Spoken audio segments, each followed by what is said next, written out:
Welcome back to the BlackTrack, where I do commentary and review on movies with an all-black cast, or at least a black lead. I feel confident in saying that today's movie is a classic, and a favorite amongst hip-hop music fans. But did you know that it was released at the same exact time as another less well-known film that was exactly like it? The movie I'm talking about is Fear of a Black Hat, a 1993 hip-hop mockumentary film directed by and starring Rusty Cundiff, who, if you remember, directed Tales from the Hood.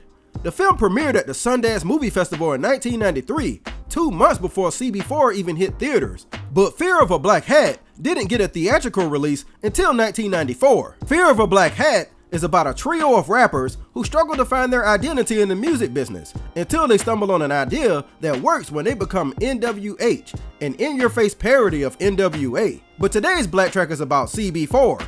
And what is CB4 about? Well, I'm glad you asked. CB4 is about 3 guys who struggle to find an identity until they stumble on an idea that works and become CB4, short for Cell Block 4, which is a not so subtle parody of NWA. And yes, I did just read that twice in 2 different ways, because they are both, at their core, the same exact movie, but there are some subtle differences between the two. For starters, Fear of a Black Hat has more of a documentary style, just like the movie This Is Spinal Tap, which was a rock documentary that revolutionized the genre. CB4, on the other hand, incorporates some documentary elements, but mostly keeps it a straight-up cinematic comedy. Also, Fear of a Black Hat is directed by a black man, whereas CB4 is directed by a white woman named Tamara Davis. But don't get it twisted, Tamara Davis not only directed music videos for MC Lyte and Tone Loc, but she's also married to Mike D of the Beastie Boys, so she had a little bit of credibility. CB4 was written by Nelson George, with input from its main star, comedian Chris Rock. It attempts to parody and present a satirical view of the rap trends of the early 90s, specifically gangsta rap, which was filled with drugs, sex, violence, misogyny, you name it. But where you might think the people in the movie talking about these things are speaking from experience, CB4 tells you that might not always be the case. But perhaps what CB4 is most famous for is somehow accurately predicting the behavior of a lot of rappers from the 2010s and beyond. The movie has a ton of well-known names in it too, including Allen Payne, the late Charlie Murphy, Chris Elliott, the late Phil Hartman, Teresa Randall making back-to-back appearances on the BlackTrack, and also making a back-to-back appearance is Candy Alexander, who quite possibly stole the show in this movie. It's unfortunate that CB4 would release at the same time as another film that had the same idea as them. I mean, what are the odds? But does that mean that it wasn't room for CB4 to succeed? Let's BlackTrack and find out.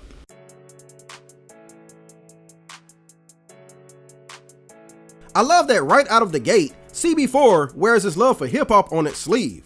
This panning shot really has no ties to the rest of the movie. It only serves to show how much the movie respects hip-hop as much as it's about to clown it. I think it's supposed to be the studio that CB4 is signed to, but it might be a museum for all I know. While I'm on the topic, why is there no large-scale hip-hop museum to host stuff like this?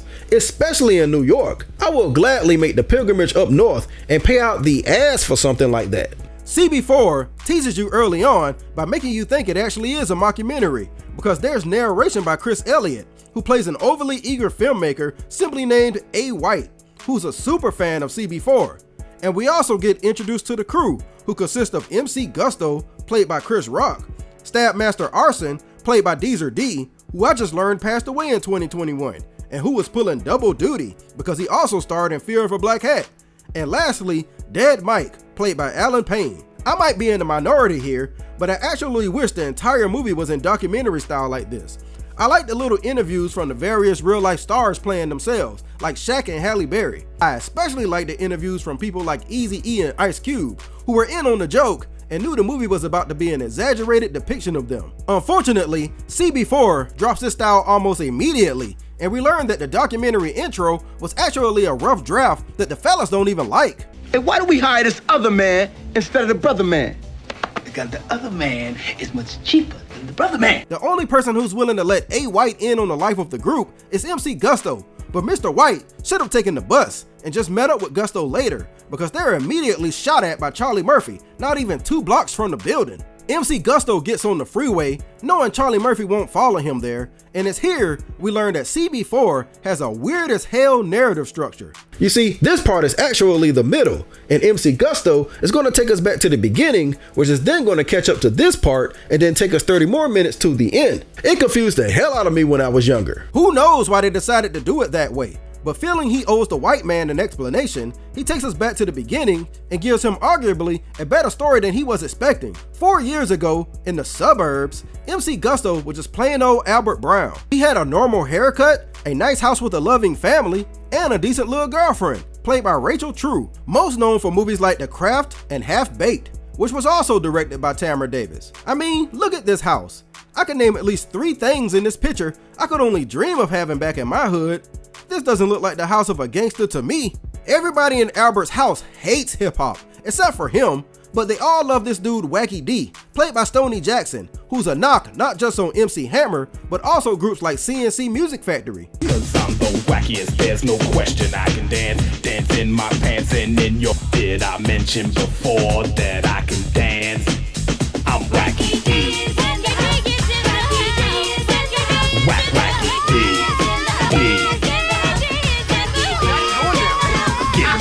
Hey, at least the movie low-key kinda gave Martha Wash her credit for singing the hook on CNC Music Factory's Gonna Make You Sweat, since this movie uses a plus-size woman also to sing Wacky D's hook, instead of whoever the hell this is. Stabmaster, whose real name is Otis, arguably has it way worse, because he has 5 sisters, meaning his mom's got 6 kids, and there's not a man in sight. Well, besides Otis, so he's forced to basically be their dad and a sunsman to his mother. No wonder the dude is addicted to porn. How else is he going to disconnect from all the BS? I take that back. The more of Albert's friends we get introduced to, the worse it gets. The last friend is Dead Mike, whose real name is Euripides, and that is the worst name you want to have if you plan on becoming a gangster rapper. The target is just too big. You would have to keep that a secret. That's like when people learned that Tupac's real name was Lassane. Oh, you ain't know that? Damn, I thought you knew. I wouldn't have sprung it on you like that. Euripides works at an all-you-can-eat type of phone line service that specializes in everything from pee to getting dissed. Kiss my ass, motherfucker. That's right, kiss my fucking ass. Well, thank you. They saved the best assignment for Euripides, though. Yeah, I'm licking your balls. Best balls I ever had. You got King Kong balls. Balls are so large. Just big balls, I don't care. You just got big balls. Hey, don't judge. The benefits in this place might be amazing. They might have good foot insurance or something. And when's the last time you've been to a podiatrist? CB4 attempts to do a rap version of the car scene from Wayne's World, but of course instead of Bohemian Rhapsody, the crew jams out to Run DMC's King of Rock. I don't know why, but I always thought there should have been another song here. But at the same time, I've never been able to come up with a replacement, so oh well. They go to Gusto's, which is a nightclub that does open mic nights. And I know what you're wondering, how does Albert have a club named after him already if he's not famous yet? Well, that's because the club is owned by the real Gusto, who's played by Charlie Murphy. You see, the crew has been coming here for years, trying different gimmicks that don't work. Hey, if you ask me, they were just in the wrong universe. They should have been in that same timeline as those blind rappers from House Party 3. Anyway, they asked the real Gusto to be the opening act for Wacky D, but tonight was the wrong night to ask for a favor. Look, when I say go, you go. Hey, yo, what's going on, Al? What's up, man? What, your posse supposed to be dating there?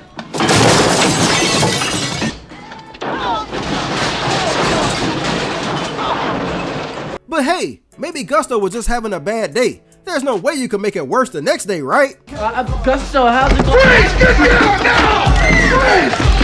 Get down! Albert just happened to show up for forgiveness when Gusto was about to be raided for drugs. And because 40 Dog, Gusto's right-hand man, saw him talking to the undercover cop, he's blamed for setting Gusto up for the fall. I know Silence of the Lambs was super influential around this time, but what's with the mouth guard on Gusto?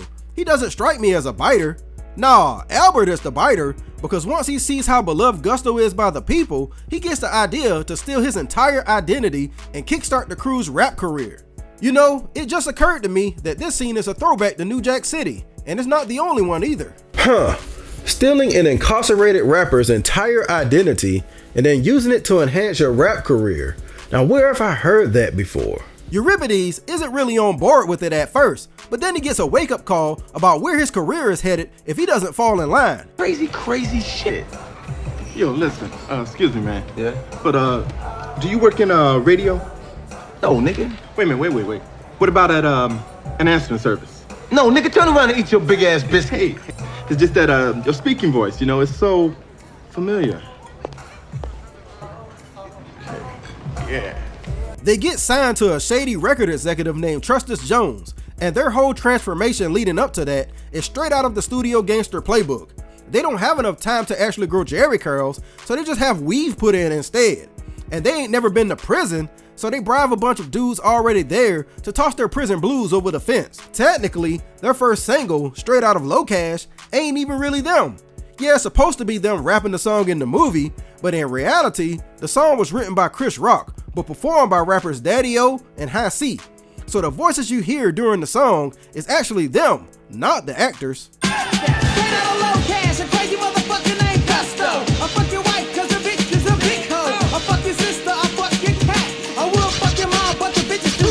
Honestly, the song being ghost performed is very appropriate for the type of movie that this is. Also, interesting side note, the name Low Cash sounds like the perfect name for a poor underclass neighborhood, but the truth is that the town was actually named after one of the writers of the film, Robert Low Cash.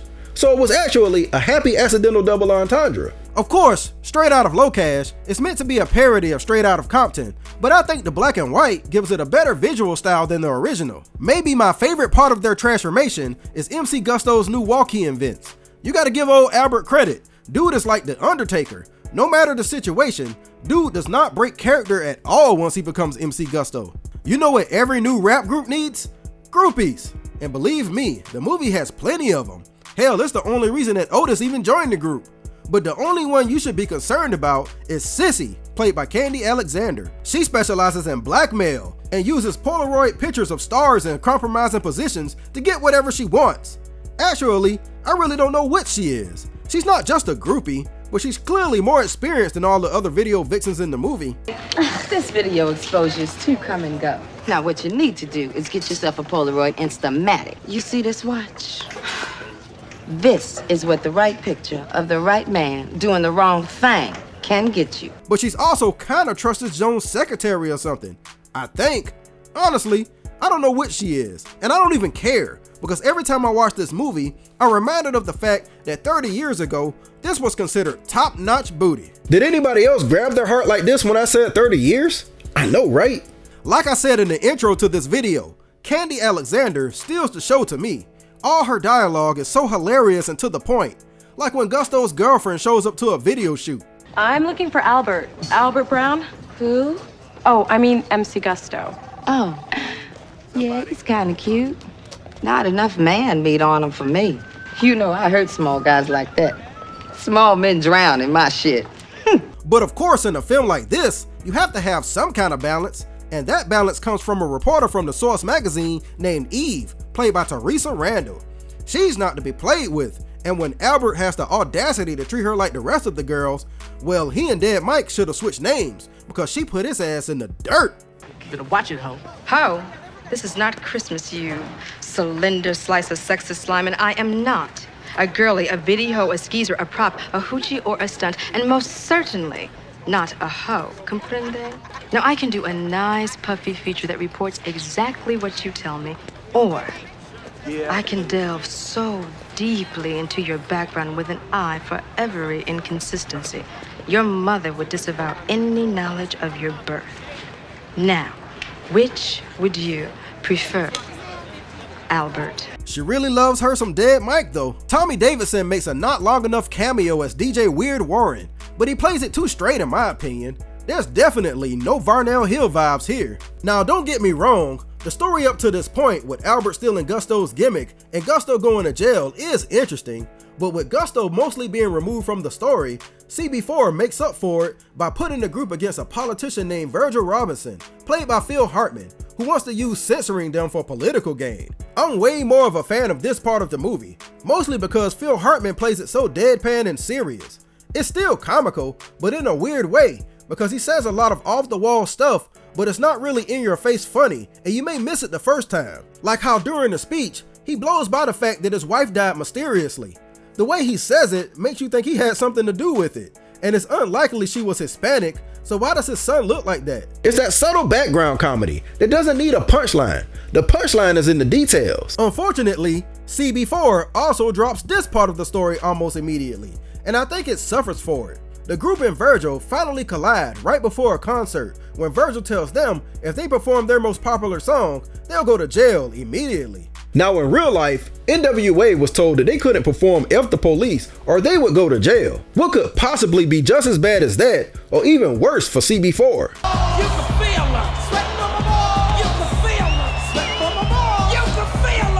Yeah, that'll do it. I would have liked to see CB4 take this battle all the way to court and find a way to work this into the story, but after this event, we never even see Virgil again. It would have been funny to see the group try to stay in character in front of the Supreme Court, but all we get is a few silly jail scenes and then it's back to the Gusto storyline. I'm not too upset about it because the greatness of CB4 is in the comedy and not the story, and in that aspect, it excels. Another one of my favorite parts is when Trustus tells Sissy to stick close to Albert to help with his image and to keep his actual girlfriend away. This results in a crazy sex scene between not only Sissy and MC Gusto, but also her and Dead Mike.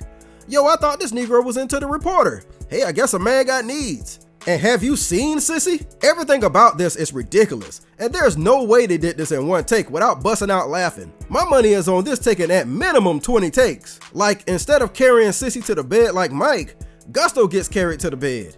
Mike gets the bra off instantly. Gusto needs all kinds of tools. Mike has Sissy hanging off the balcony, but MC Gusto...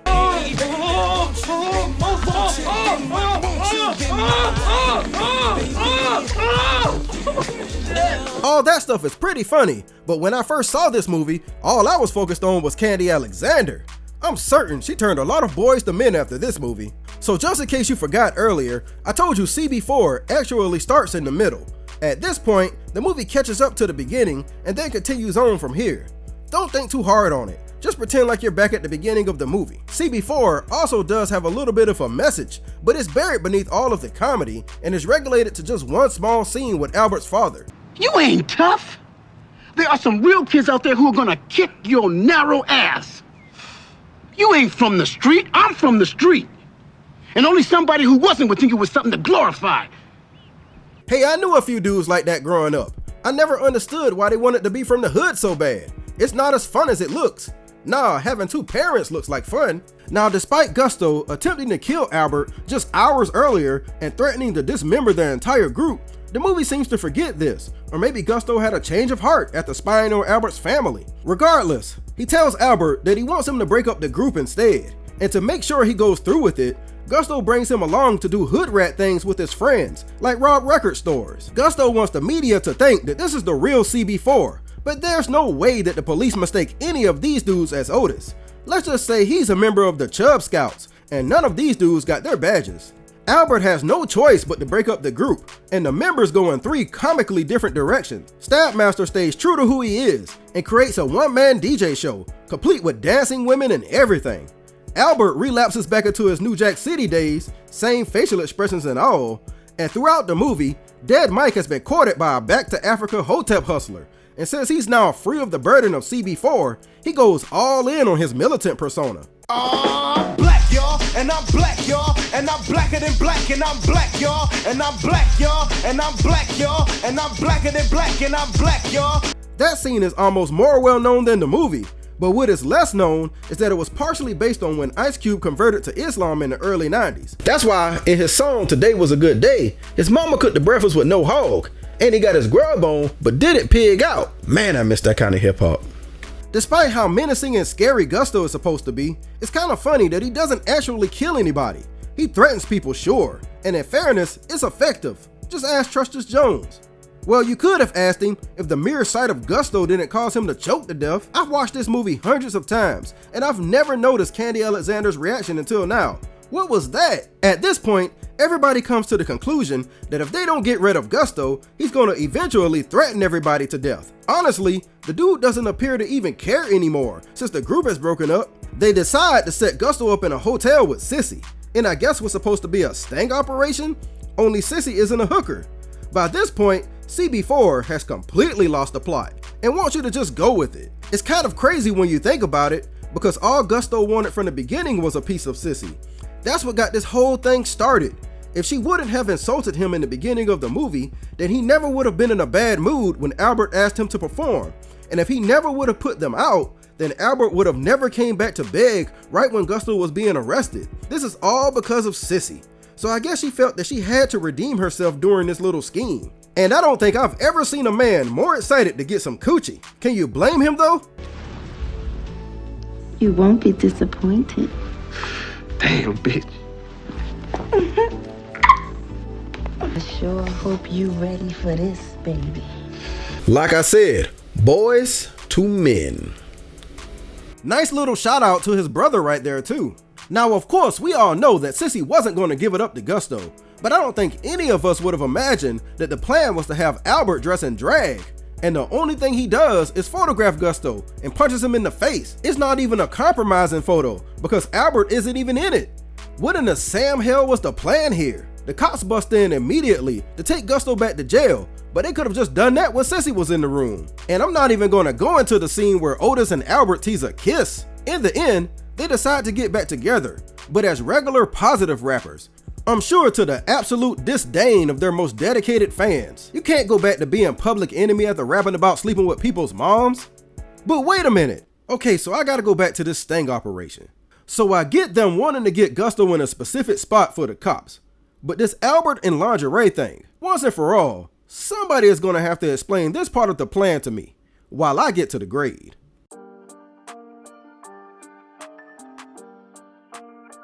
Despite falling apart towards the end, it's easy to ignore CB4's faults because of the fantastic comedy. Nearly every line is laugh out loud funny, and it finds a way to honor the hip hop trends at the time while also pointing out the silliness of some of it.